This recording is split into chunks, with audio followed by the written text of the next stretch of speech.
नमस्ते दोस्तों, welcome to सपनास education. चलिए आज हम पढ़ते हैं कॉन्स्टिट्यूशन के पार्ट 2 के बारे में। पार्ट 2 में कितने आर्टिकल्स होते हैं? पार्ट 2 में आर्टिकल 5 से 11 तक होते हैं। तो चलिए उसको हम जानते हैं।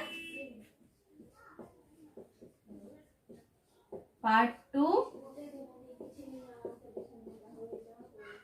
आर्टिकल 5 से 11 तक होता है।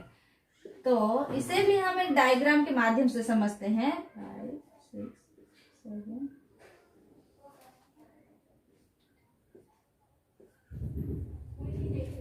देखिए, ये आर्टिकल 5 है, ये 6, 7, 8, 9, 10 और ये है 11।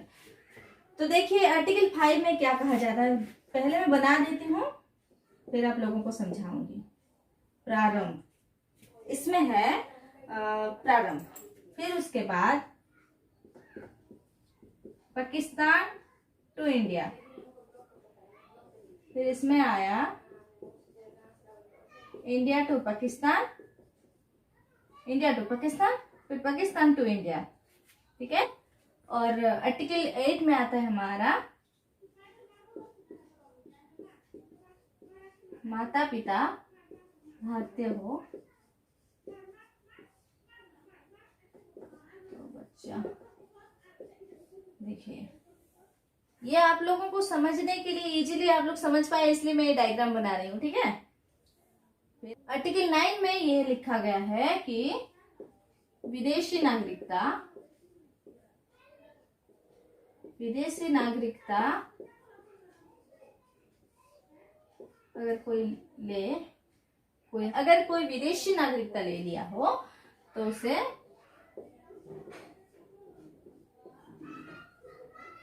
भारत की सिटीजनशिप उसका समाप्त कर दिया जाएगा। फिर आर्टिकल 10 में लिखा गया है कि नागरिकता बना रहना, नागरिकता का बना रहना,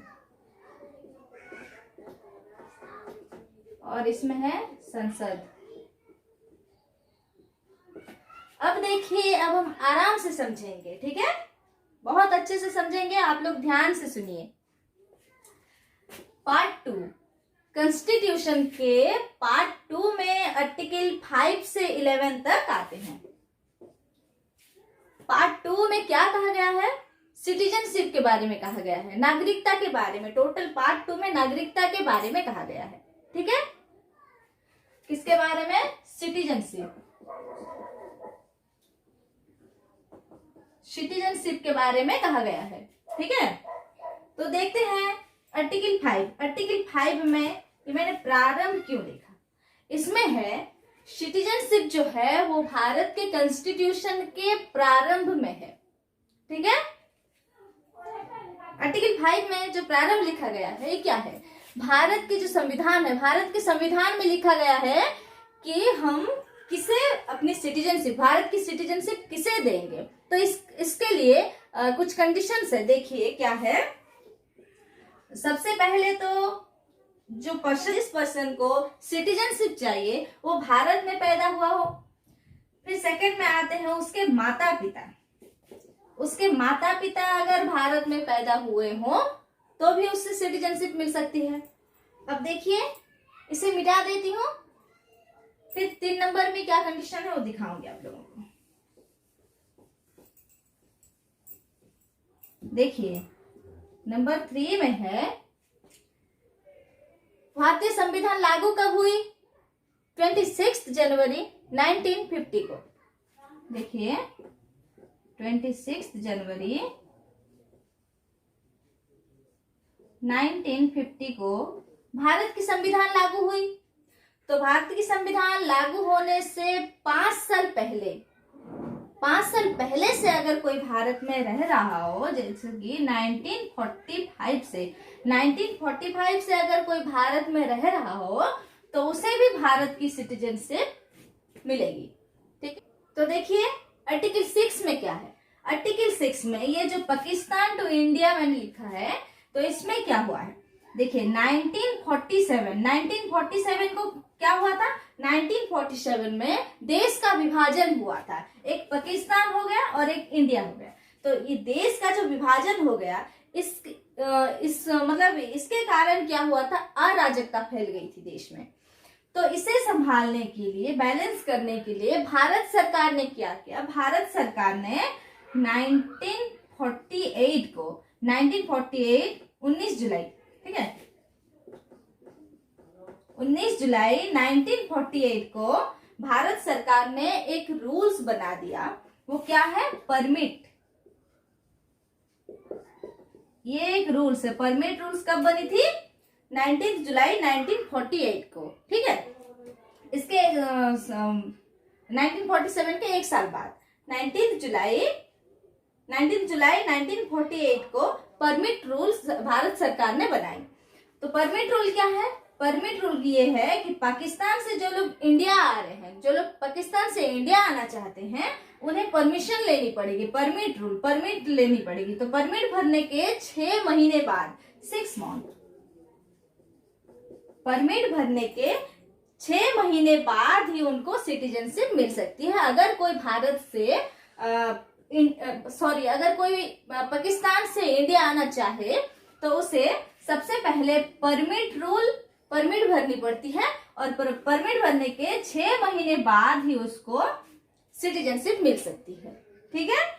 और जो लोग, देखिए कब बनी परमिट रूल? बनी 1948 को। तो 19 जुलाई 1948 से पहले जो लोग पाकिस्तान से भारत आ चुके थे, उन लोगों के लिए परमिट रूल कुछ नहीं था, वो लोग आराम से आ जा सकते हैं। लेकिन 19 जुलाई 1948 के बाद परमिट रूल लगा दिया गया।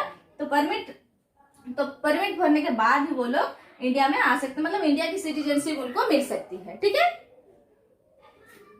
इसे मिटा देती हूँ, फिर 7 समझाऊंगी, ठीक है।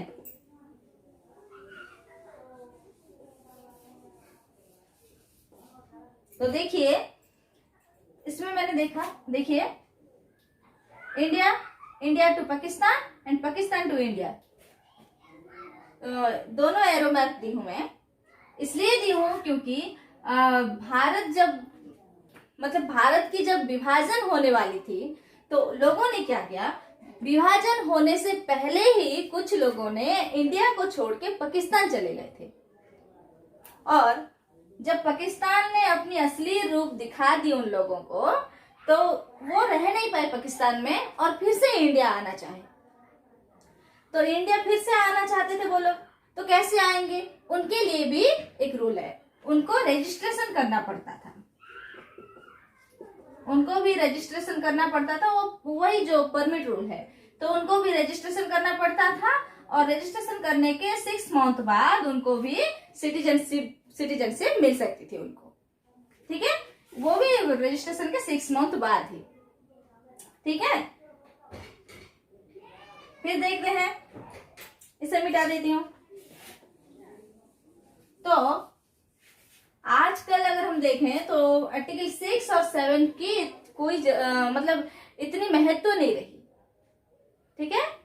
अब देखते हैं आर्टिकल 8 में क्या है। आर्टिकल 8 में है, माता पिता भारतीय हो तो जो बच्चा है उसे भी सिटीजनशिप मिलेगी। क्योंकि बच्चा अगर कोई फॉरेन कंट्री में भी रहता हो तो भी उसे सिटीजनशिप मिल सकती है, भारत की सिटीजनशिप मिल सकती है, यदि उसके माता पिता भारत की हो तो, ठीक है।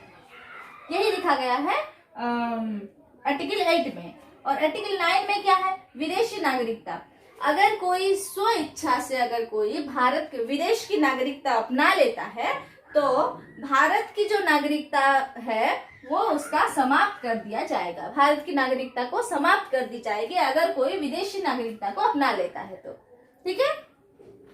फिर देखते हैं आर्टिकल 10 में क्या लिखा है। आर्टिकल 10 में लिखा गया है कि नागरिकता का बना रहना। नागरिकता, भारत की नागरिकता तब तक बनी रहेगी जब तक वो कोई देश विरोधी काम ना करे, ठीक है। अगर कोई देश विरोधी काम कर देता है तो उसकी नागरिकता को भी रद्द कर दी जाएगी। फिर लास्ट में देखते हैं संसद लिखा गया है। तो संसद क्या है? जो भारत की जो नागरिकता की जो कानून है उसे बनाने का कार्य किसका है?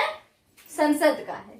ठीक है, तो देखिए ये आर्टिकल 5 से 11 तक हमने कंप्लीट कर लिया है। तो आई होप आप लोगों को अच्छे से समझ में आ गया होगा कि पार्ट टू में जो आर्टिकल 5 से 11 तक आते हैं वो आप लोगों को अच्छे से समझ में आ गया होगा। तो आज के लिए इतना ही। अगर आप लोगों को मेरी वीडियो अच्छी लग रही है तो please like, share, comment and subscribe जरूर कीजिएगा। और नेक्स्ट वीडियो में हम देखेंगे पार्ट 3 के बारे में। पर आज के लिए इतना ही। धन्यवाद।